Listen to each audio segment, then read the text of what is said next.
नमस्कार, मैं हूं अबरार और आप देख रहे हैं अबरार ऑफिशियल। आज हमारे साथ स्टूडियो में मौजूद हैं नाहिमा चौधरी जी, जो सेंट्रल यूनिवर्सिटी ऑफ पंजाब के डिपार्टमेंट ऑफ सोशियोलॉजी के सेकंड ईयर की स्टूडेंट हैं। इन दिनों वो कुछ फील्ड वर्क कर रही हैं, कुछ रिसर्च कर रही हैं और उनकी रिसर्च का टॉपिक है education and women empowerment among Gujjar and Bakarwal community. तो हम इनसे इस विषय पे कुछ बात करेंगे, उस चीज़ों को जानने की कोशिश करेंगे। नाइमा जी, आपका हमारे स्टूडियो में बेहद इस्तकबाल है। शुक्रिया। सबसे पहला मेरा आपसे सवाल ये रहेगा कि आपने इस टॉपिक को क्यों चूज़ किया? जैसे कि मेरे टॉपिक का नाम आपने बताया भी है, education and women empowerment in Gujjar Bakarwal community. ये मैंने डिस्ट्रिक्ट राजौरी में किया है, जो तहसील थाना मंडी में है। तो मैं खुद भी, सबसे पहले तो मैं खुद एक बकरवाल कम्युनिटी से हूँ और मेरा एक मतलब एक पर्सनल भी था कि मैंने बचपन से जो चीज़ें एक्सपीरियंस की हैं और उस तरीके से भी मैंने सोचा कि मैं इसको करूं और सोशली भी मेरा इंटरेस्ट था इसमें करने का, क्योंकि जो एजुकेशन जो वहाँ की लिटरेसी रेट है वीमेंस में वो काफ़ी कम है। तो मुझे लगा कि इस टॉपिक पर मुझे काम करना चाहिए। गुज्जर बकरवाल की तारीख के बारे में बताइए, कहाँ से आए, कहाँ से ये कौम और नस्ल शुरू हुई और इस समय इनकी क्या पोजीशन है? गुज्जर बकरवाल जो कम्युनिटी, ये थर्ड लार्जेस्ट एथनिक ग्रुप है वहाँ जम्मू एंड कश्मीर में और ये कुल 11.9% जो पॉपुलेशन कवर करता है जम्मू कश्मीर में। वैसे तो गुज्जर बकरवाल जो है, लाइक गुज्जर्स जो हैं वो इंडिया में पंजाब में भी हैं, जम्मू कश्मीर में भी हैं और हिमाचल में भी हैं, गुजरात राजस्थान में भी हैं, पाकिस्तान और अफ़गानिस्तान में भी हैं। लेकिन जो मुस्लिम गुज्जर हैं, वो मुस्लिम गुज्जर बकरवाल वो जम्मू एंड कश्मीर, पाकिस्तान, अफ़गानिस्तान में। तो कुछ हिस्टोरियन के अकॉर्डिंग बताया गया है कि जो गुज्जर बकरवाल कम्युनिटी है ये 3rd सेंचुरी में राजस्थान और गुजरात से माइग्रेट करके भूखमरी की वजह से यहाँ जम्मू कश्मीर में आए थे। और कुछ हिस्टोरियन है उनका ये कहना है कि जो गुज्जर बकरवाल कम्युनिटी है ये जॉर्जिया, जो एक पहले गुर्जिस्तान नाम से जाना जाता था, वहाँ से मतलब सेंट्रल एशिया से माइग्रेट करके अफ़गानिस्तान और ईरान के रास्ते से यहाँ पे इंडिया में आए थे। गुज्जर बकरवाल बरादरी में तालीमी सूरत हाल क्या है इस वक्त? इस वक्त पहले से तो काफ़ी बेहतर है, लेकिन फिर भी अभी भी बहुत कम है।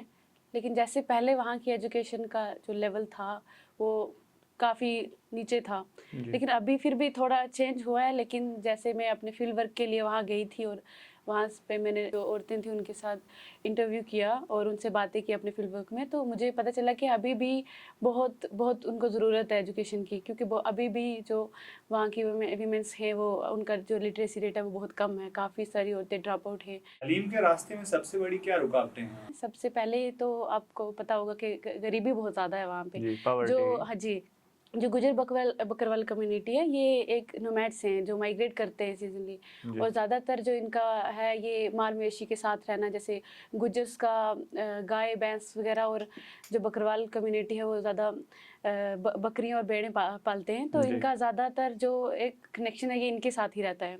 तो इस वजह से भी जो ज़्यादातर लोग एजुकेशन नहीं हासिल करते तो वो एक क्या करते हैं कि ज़्यादा इन्हीं चीज़ों में इन्वॉल्व रहते हैं। तो उनकी एक जो सबसे पहले गरीबी, उसके बाद जो औरतों को की जल्दी शादी कर दी जाती है और वो खुद भी जो घर के कामों में मसरूफ़ रहती हैं, अपने माल मवेशी के साथ ज़्यादा रहती हैं, घर के कामों में रहती हैं। तो और ट्रांसपोर्ट का सबसे जो हिली एरिया में जो औरतें हैं वो भी इसीलिए तालीम हासिल नहीं कर सकती, क्योंकि उनको काफ़ी दूर जाके हासिल करना पड़ता है। ज्योग्राफिकल लोकेशन या भी काफी लोकेशन मायने रिमोट रखती है। एरियाज में ज़्यादा रहती हैं, तो इस वजह से भी काफ़ी दिक्कतों का सामना करना पड़ता है उनको।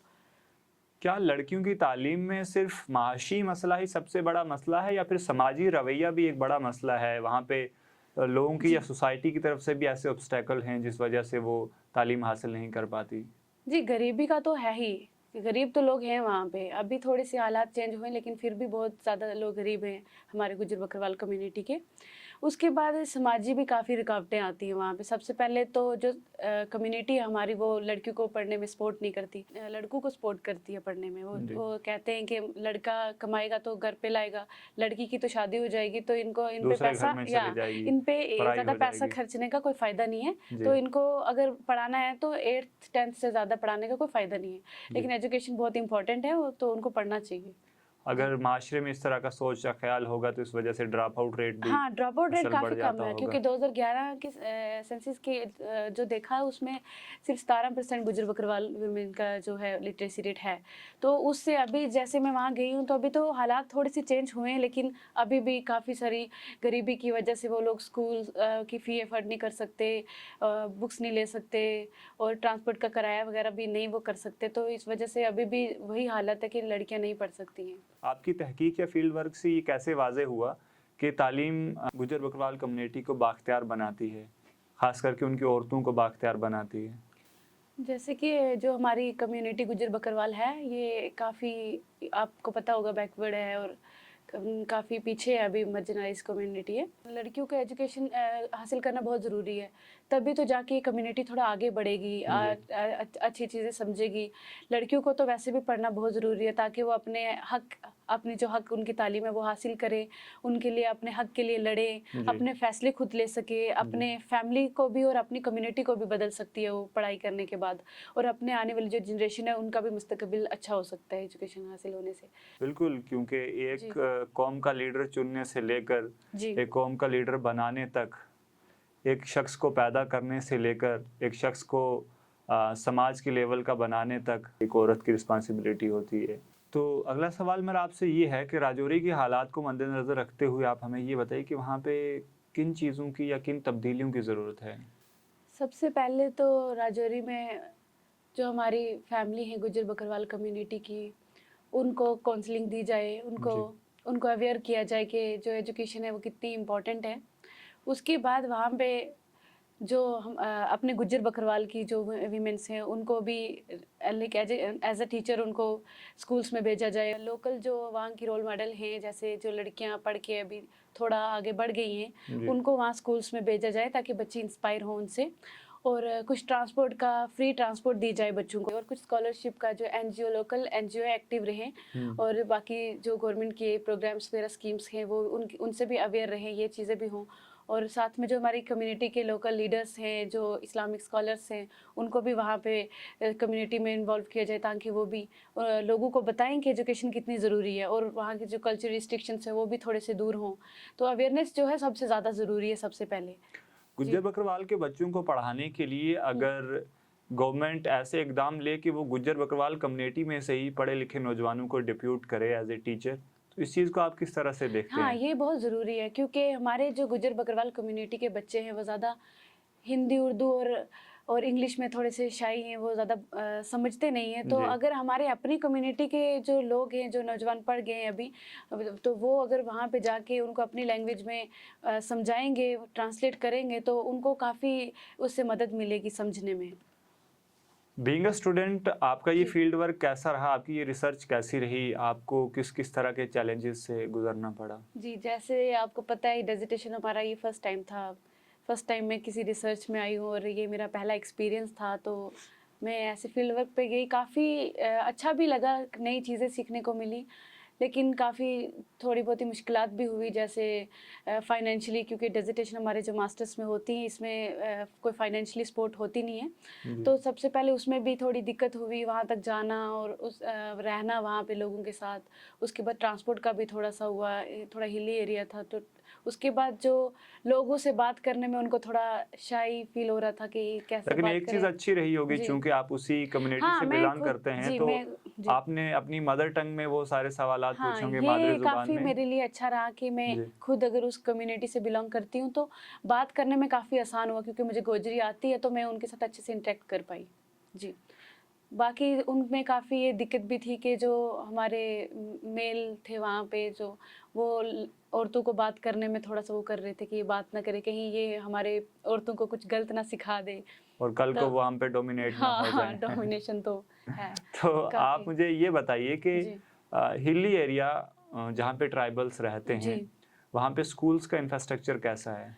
इंफ्रास्ट्रक्चर जैसे जो स्कूल्स टाउन सिटीज़ वगैरह में हैं, वहाँ के स्कूल्स में फिर भी बेहतरी है, लेकिन मैं जहाँ फील्ड वर्क के लिए गाँव के स्कूल्स में काफ़ी पीछे रोड से काफ़ी दूर गई, जी। तो मैंने देखा कि वहाँ का इंफ्रास्ट्रक्चर बहुत ख़राब रहा। ओके। स्कूल्स तो थे लेकिन टीचर भी मिले मुझे, लेकिन बच्चों से जो मेरा पर्सनली उनके साथ मेरी इंटरेक्शन हुई, उनसे मुझे पता चला कि जो स्कूल्स के वॉशरूम में पानी नहीं है। बच्चे खुद लेके आते हैं पानी और खुद वॉशरूम तक पहुंचाते हैं, और उसके बाद जो लड़कियों के लिए कुछ अलग फैसिलिटीज़ नहीं है वहाँ पे, तो उससे भी लड़कियाँ काफ़ी उनको दिक्कतों का सामना करना पड़ता है स्कूल में आने के लिए। जैसे हेल्थ और सैनिटेशन का होना बहुत ज़रूरी है वहाँ पे, वो भी काफ़ी अच्छा नहीं लगा मुझे। स्कूल्स में भी काफ़ी जो मैट पे बैठ के पढ़ रहे हैं, और साफ सफाई का क्या भी। स्कूल पे प्रॉपर इंफ्रास्ट्रक्चर या कुर्सी चेयर नहीं है कि बच्चे मैट पे बैठ के पढ़ते हैं? बच्चे मैट पे बैठ के, मैं ऐसे स्कूल्स थे जहाँ पे था चेयर वगैरह सब, लेकिन कुछ स्कूल्स थे जहाँ पे भी मैट पे बैठ के पढ़ रहे हैं। और टीचर्स भी इतना जैसे कि मेरा 2-3 बच्चों से मेरी वहाँ बात हुई काफ़ी, तो जैसे पहले होता था, अब तो ऐसा होता नहीं, लेकिन फिर भी मैं हैरान हो गई कि अभी भी ऐसा होता है कि जो वहाँ की टीचर्स हैं, वो जो गरीब बच्चे इस कम्युनिटी के हैं हमारी के, उनको घरों में लेके जाती हैं, उनसे काम करवाती हैं। अच्छा। और कहती हैं कि तुम्हारा जो खर्चा होगा पढ़ाई का वो हम उठाएंगे, लेकिन तुम्हें हमारे घर का काम वगैरह करना होगा।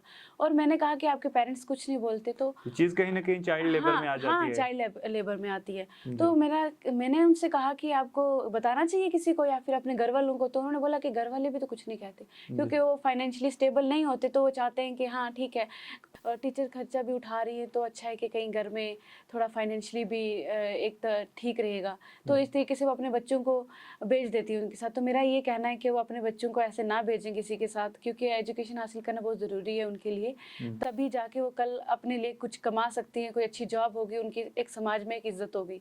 तो ऐसे चाइल्ड लेबर जो ये ऐसे काम हैं जो टीचर्स या फिर कोई भी करता है, तो इन सब चीज़ों से दूर रहे और अपने बच्चों के बेहतरी के लिए सोचें। एलिमेंट्री एजुकेशन का आप बता रहे थे कि हिली एरिया जहाँ पे गुज्जर बकरवाल रहते हैं वहाँ का इंफ्रास्ट्रक्चर अच्छा नहीं है, स्कूल्स अच्छे नहीं हैं, तो टाउन एरिया में या फिर हायर एजुकेशन का जो भी इंफ्रास्ट्रक्चर है वहाँ पे, हायर एजुकेशन के जितने भी इंस्टीट्यूशंस हैं, कॉलेज या यूनिवर्सिटी की हम बात करें, तो उसका इंफ्रास्ट्रक्चर कैसा है? वहाँ जो टाउन वगैरह में है वो काफ़ी मुझे ठीक लगे, लेकिन मेरा ज़्यादा फील्ड वर्क जो मैंने गांव के एरिया में किया, जहाँ से मुझे ज़्यादा इन्फॉर्मेशन मिली, वहाँ के स्कूल्स में काफ़ी गड़बड़ थी। और मेरा ये कहना है कि वहाँ पे हॉस्टल्स का, वहाँ पे इंस्पेक्शन हो, हॉस्टल्स को देखा जाए, गर्ल्स और ज़्यादा जो गर्ल्स हॉस्टल है उनकी तादाद को बढ़ाया जाए, थोड़ा सा स्कूल्स में चेक किया जाए, जो काफ़ी दूर के इलाके में जो स्कूल्स हैं पीछे, वहाँ पे टीचर्स आते हैं, पढ़ाते भी हैं, यानी उनकी जाके उनकी नोटबुक्स चेक हों, उनको पूछा जाए कि टीचर्स कैसा पढ़ा रहे हैं, या फिर दिन को बैठ के बातें करते हैं सिर्फ। आप हमें ये बताइए कि दूसरी कम्युनिटी के लोग गुज्जर बकरवाल कम्युनिटी के लोगों को किस निगाह से देखते हैं? सबके लिए तो नहीं है, लेकिन कुछ लोग हैं जो, जैसे कि गुज्जर बकरवाल जो हमारी कम्युनिटी है, ये एक थोड़ा बैकवर्ड मार्जिनलाइज कम्युनिटी है, जो सीजनली माइग्रेट करते हैं एक जगह से दूसरी जगह, और इसलिए वो एजुकेशन नहीं हासिल कर सकते, और उस तरीके से मॉडर्निटी भी नहीं है वहाँ पे। तो लोग थोड़ा उनको एक ऐसी नज़र से देखते हैं, एक हकारत की नज़र से देखते हैं, पिछड़ा हुआ है, जैसे पिछड़े हुए लोग जो हैं इस एक ऐसी हकारत की नज़र से देखते हैं, और उनको थोड़ा सा डिमोटिवेट भी करते हैं। कुछ लोग हैं, सबके लिए नहीं है। ऐसे लोगों को क्या कहना चाहेंगे आप? यही है कि उन लोगों को सपोर्ट करें। इस कौम की नौजवान नस्ल को आप एक क्या मैसेज देना चाहेंगी? मेरा यही पैगाम रहेगा कि जो एजुकेशन है वो दोनों के लिए, लड़का लड़की दोनों के लिए बहुत ज़रूरी है, लेकिन लड़कियों के लिए ज़्यादा ज़रूरी है, क्योंकि वो जब एक लड़की पढ़ती है, जब एक औरत पढ़ती है, तो वो सिर्फ अपने लिए नहीं, एक अपनी फैमिली और अपनी पूरी कम्युनिटी को सपोर्ट करती है उससे। जैसे इल्लामा इकबाल कहते हैं कि वजूद ज़न से है तस्वीर कायनात। ऑब्वियस सी बात है कि अगर एक औरत पढ़ी लिखी होगी तो एक अच्छे माशरे को तश्कील देगी। नाइमा जी, आपकी तहकीक यकीनन एक अहम समाजी मसले की जानिब तवज्जो दिलाती है। हम दुआगो हैं कि आप फ्यूचर में भी इस तरह से काम करते रहें, अपनी कम्युनिटी के लिए काम करते रहें और आगे बढ़ते रहें। हमारे लिए ये बाइस फ़ख्र बात है कि आप उसी कम्युनिटी से बिलोंग करती हैं और आज इस मुकाम पे बैठी हैं। हमारे स्टूडियो में आने के लिए बेहद शुक्रिया। नाजरीन, देखते रहिए अबरार ऑफिशियल। अगली कड़ी में किसी नए प्रोग्राम में किसी नई शख्सियत के साथ फिर हम आपके सामने यहाँ होंगे। तब तक के लिए धन्यवाद।